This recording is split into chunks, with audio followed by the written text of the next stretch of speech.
Welcome to NAG, News Across the Galaxy, where we talk all things Galaxy and the U.S. men's national team.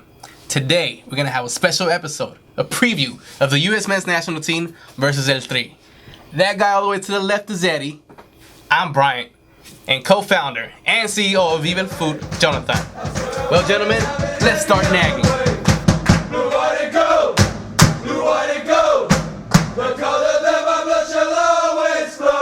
All right, gentlemen. Well, let's get right into it. October 10th, this Saturday, USA versus Mexico. Rose Bowl. Rose Bowl, so I guess an away match for the U.S. Of course.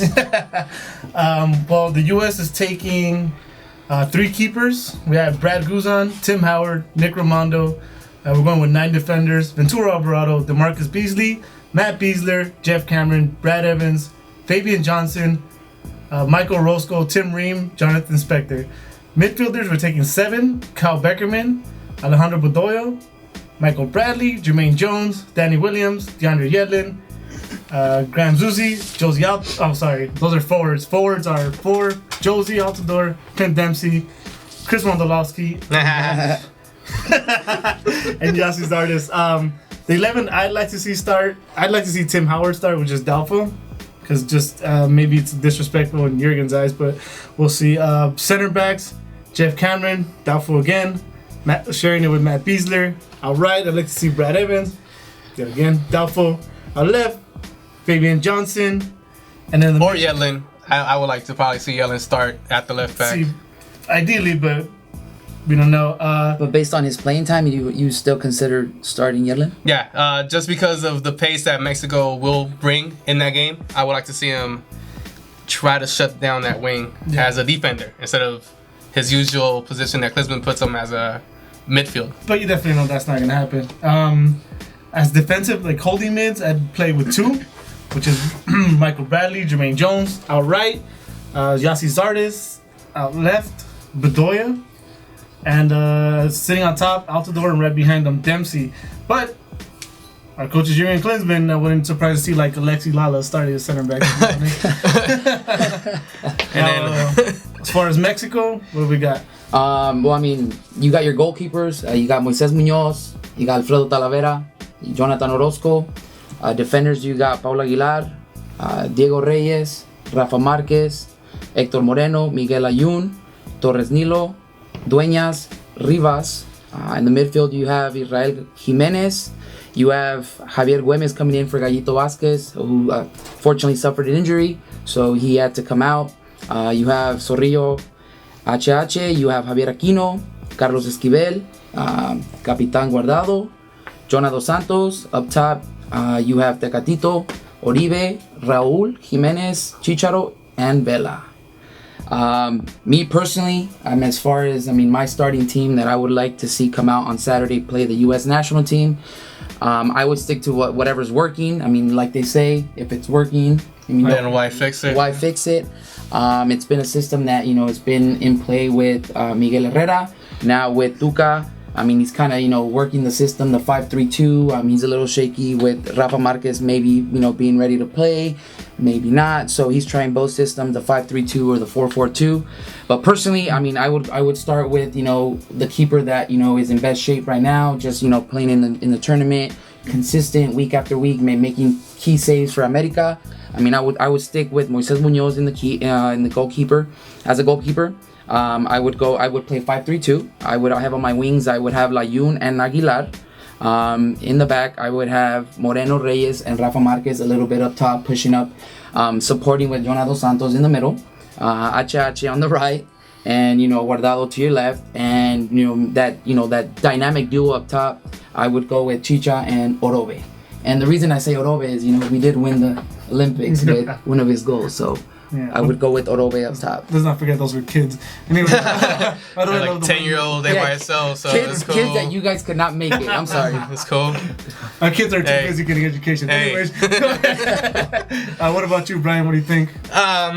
For the U.S., the lineup that you said is basically the one that I wanted. Maybe a little tweak with Danny Williams instead of Jermaine Jones, because I don't know how fit Jermaine Jones is going to come into the match. Well- Danny Williams has shown that he could play that starting role as a center defensive mid. I mean, we do have Kyle Beckerman, but I don't know, man. He doesn't really convince me to start for this game. I mean, he did play well in the World Cup alongside with Jermaine Jones.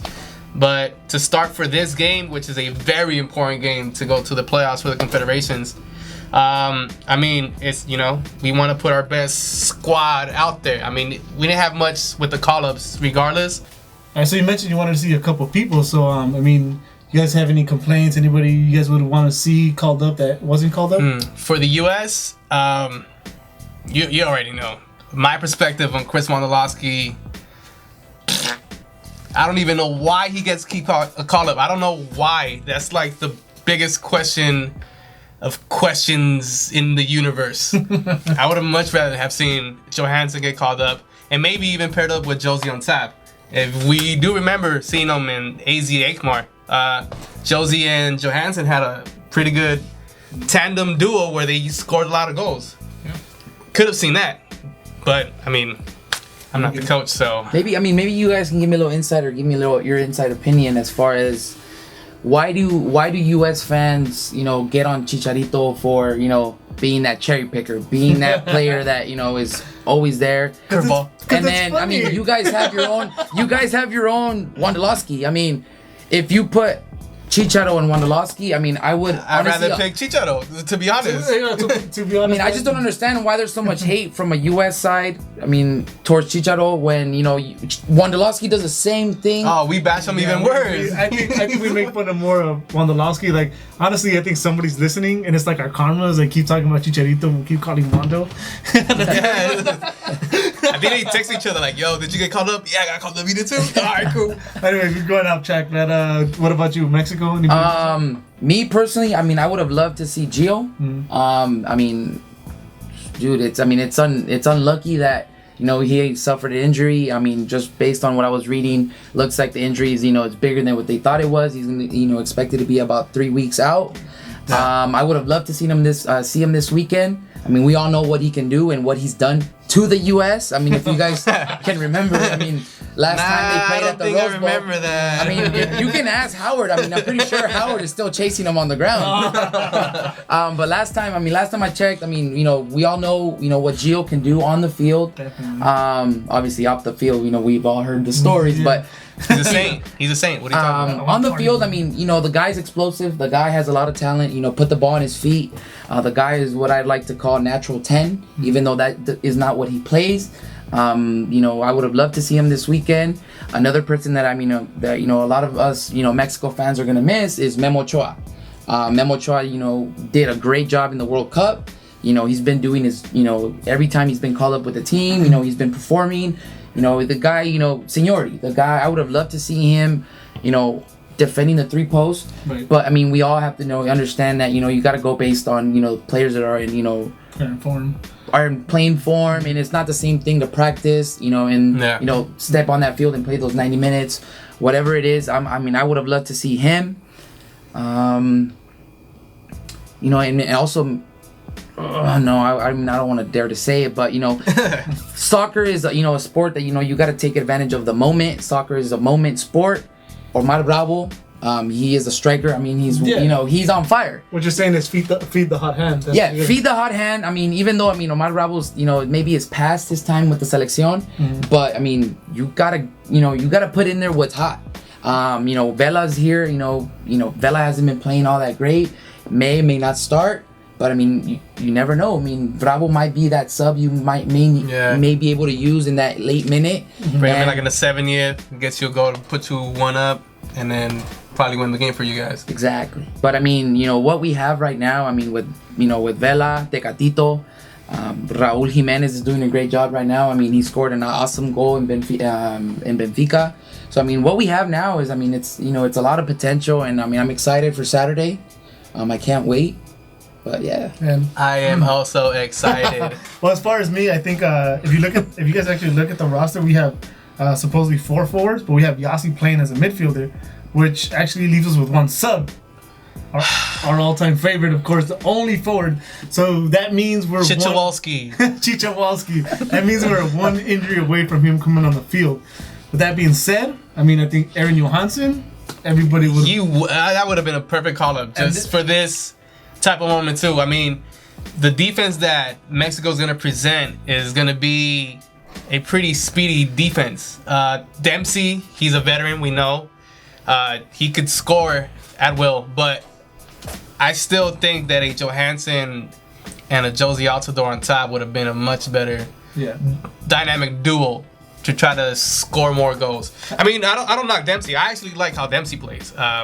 He does it. He was looking a little shaky this weekend versus Galaxy. I mean, I don't think he was, but I mean, form. with the national team, he does step his shit up. I mean, he does what a captain should do, and he has proven that he can score. Exactly. I mean, it's those moments, under pressure where you need that, that extra. Yeah. And in these type of games, you're always gonna need a veteran guy, and he is a veteran guy that could, put the team ahead. Not to touch on it too much, but like Dempsey's a guy that can disappear from a game and reappear. That's why I don't like those type of players. Lazy is what I call them. Let's keep it at forwards. I mean, New England, has they have Agudelo, and they got even Charlie Davies hasn't seen it forever. They score here and there. I mean, they're not the ones that score all the time, but I'm sure anybody agrees that over Wando. And one last thing is, I know Jonathan Brooks is hurt, but Omar Gonzalez. The reason I say Omar Gonzalez, you can say he's playing bad, doing whatever, but you're forcing Jurgen to play two center backs again that probably never played together or have hardly played together. Instead you bring Omar and you can play with Beasler, and I think that's already a better option. I mean, maybe I'm being biased, but that's just what I think. And as a Galaxy fan, Omar did not deserve the call-up. I mean, Leonardo has been playing better than him. What does that tell you? And that's not saying much right there. Jeff Cameron and Beasler did get to play in the World Cup. So, I mean, they could probably, hit it off and do magic. We'll see. But, I mean, you guys have a lot of options back there. I mean, you have Michael Orozco, you have Ventura Alvarado. Not that one. I'm going to stop you right there. Not that one. Like, it goes to experience. These games are big. Of course. Like, Alvarado, we haven't seen enough. The time, yeah. But you can't throw him into this game. You're obviously a Mexico fan. You watch Liga MX. Do you think, let's throw him in there? You guys, what do you guys want, penalties? You want free penalties? Is that what you guys want? I want Mexico to win. I'm just throwing names out there. Hopefully, Jurgen he hears me out and he throws a little help my way. Yeah. No, Jurgen doesn't have to hear you out. Trust me. He's gonna help. He's gonna put Bedoya at goalkeeper, if anything. But Bedoya's been doing a great job. He has, but here's the thing. But at the wing. Yeah. Last game he played him at center mid against Brazil. Like, he's never played that position in his life. One thing that I don't understand with coaches, they all have their own vision. I respect that. Mm-hmm. But I mean, you can't, if a player is playing a certain position in its, regular club team, you bring him to the national team, you try to put him into your system. But if he doesn't play that position on a regular basis, what makes you think that he's gonna pick it up in 2-3 days? Exactly. I mean, it's not the same. Playing it consistent week after week and then coming 2-3 days and picking that system up. I mean, we've all seen it. I mean, in the Mexico team, like Yoon's been moved around left, right. I can name a lot of. But players. see, like, Yoon's a versatile winger. You could put him anywhere in the wing and he'll work because he plays the wing. Period. Right, but if you try to put him at center back, I'm pretty sure he's gonna fucking. It's just the same thing. I mean, with the system that Mexico plays, 5-3-2. A lot of these players are not used to playing that system on their regular club teams. True. I mean, a lot of players don't know how to play that system. I mean, with the two wingers up and down. Right. I can say, I mean, based on the players that we have, I mean, just if Tuca sticks to his system he has going on right now, I can see Mexico winning on Saturday. The 5-3-2 system is something that the team's been. I mean, I can pretty much 80% of the squad is the same squad that was at the World Cup. So they're familiar with that formation. Right. So we have the consistency. These players know how to play that system. It's just a matter of, Tuca is an awesome coach. He's very strict. He, from videos, I mean, if you guys, follow, he's very strict on and off the field. Practices are like game situations. I mean, he's in your face. He's yelling at you. You give a 2-yard bad pass and he's on you for that 2-yard bad pass. So, I mean, that's one thing that Tuca has that, he has that, that strict personality, that strict, aggressiveness that he's a win-win. type of coach. In my field, I mean, in my perspective, I mean, I'd love for him to stay, but I mean. Oh, you got Juan Carlos Osorio coming. That's great. Yeah. But yeah, I think that's actually what our coach is missing, like some intensity. I think like his heart's not there no more. I just read body language. I read a lot of body language. He has like his favorites, you know, his German players. Like the last one where he pulled out Jermaine Jones and Jermaine Jones just walked right past him. Like these are supposed to be his guys, you know. And like to me, I feel like he lost the locker room. All this experimenting when he made that comment about Bedoya, it being his fault, then Bedoya coming out and saying, hey, I've never played that position, you know, there's a problem there. The call-ups are questionable to me. And yeah, and obviously to me, the only way we can win is these players, the veteran players, buckle down and be like, hey, this is Mexico, US, we've been here before, and we need to take it to them. You know, Jurgen is not, I don't think Jurgen's gonna be the guy that's gonna lead them to win. I think the players on the field themselves are gonna do it, knowing that it's a rivalry and they're gonna come out. That all goes as far as the coach. I mean, the player's not respecting the coach anymore. As far as, I mean, if the coach comes out and gives those type of statements, I mean, that just causes conflicts between player, coach. I mean, one thing that I've always noticed is the U.S. is not the main sport in the United States. We all know that. If the U.S. implemented a system maybe similar to what they do in Europe, or I mean, I don't want to just push it towards Mexico, but I mean, if the coach is not performing after a certain amount of games, peace, he's out the door. I mean, Landon just made a couple statements. I mean, if Jurgen... No, yeah, and I totally agree with Landon's side. If you lose this game, you gotta hit the road, Jack. But what he's getting at is like if it was another country. Yeah, if it was another country, I mean... He would have been got fired already, dude. You're naming... I mean, look at all the incidents that have, that you're naming as far as what's going on with the coach, with the players. I mean, just all that conflict.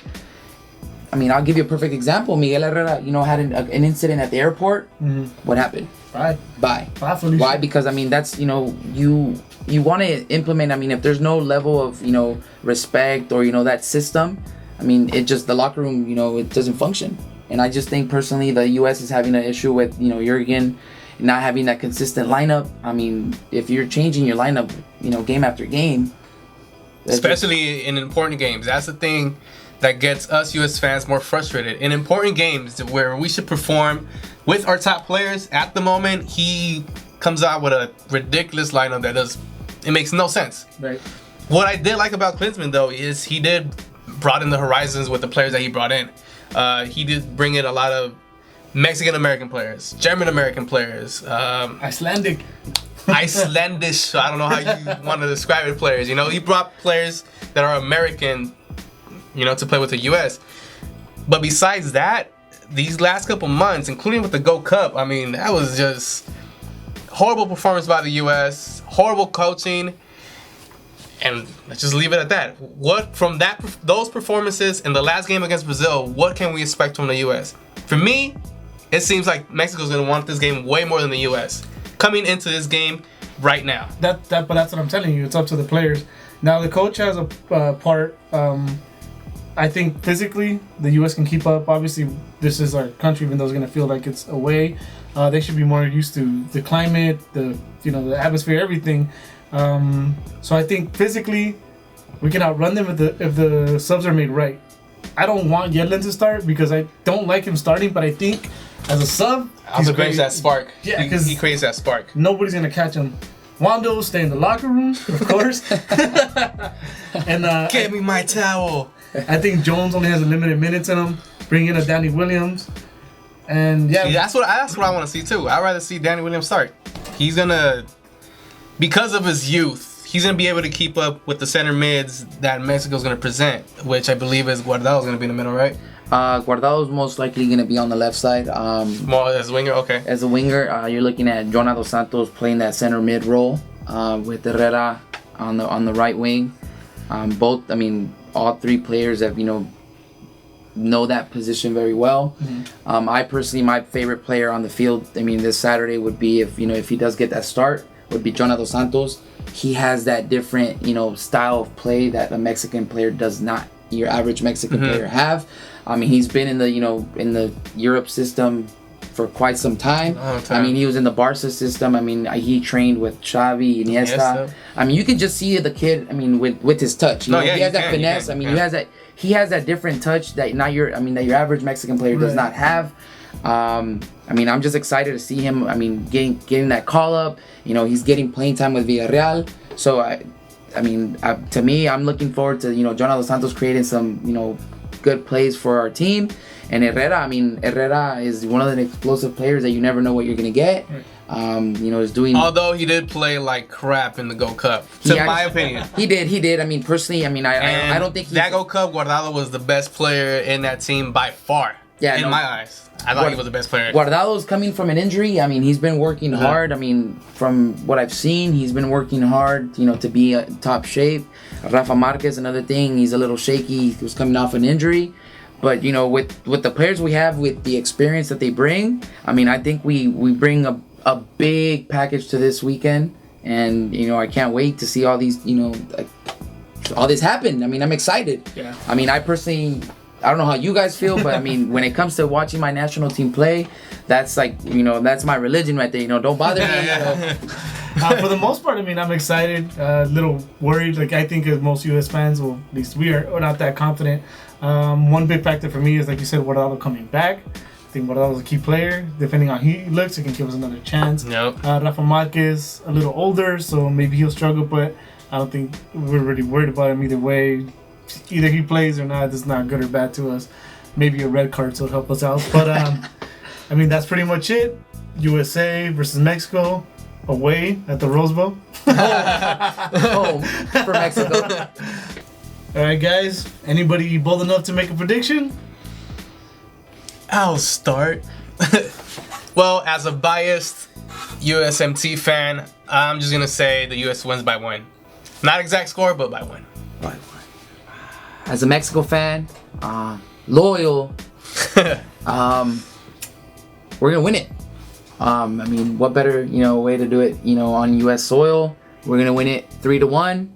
Your boy Tecatito coming in second half, making a difference for the Mexico team. Kid's been doing awesome, so I think, he has that, 3-1, Well, I'm the realistic, U.S. 72-0. No, but it's honestly, only logical.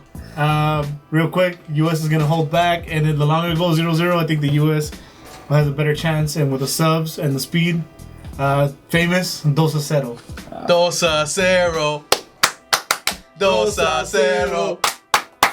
2-0. I wouldn't be surprised if we turn it around. Don't forget, el fútbol es lo nuestro.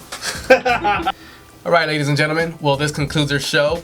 We want to give a special thanks to Jonathan again for coming and showing us his insight on the Mexico national team. Thank you, sir. Thank you for coming for us. Anything you want to say to the camera? Eddie, Bryant, it was a pleasure coming out, spending some time with you guys, talking about the game, the team. Appreciate the support you guys have given me. It was a pleasure. Looking forward to seeing more videos of NAG. So, keep doing what you guys do. I'm a fan of your videos. So, keep doing what you do. And also, I want to take the time to, give you guys a thank you and, talk about my brand. It's an up and coming apparel line for all the soccer enthusiasts. It's already making a splash in the soccer world. So, make sure you check us out. The link is below, vivelfut.com.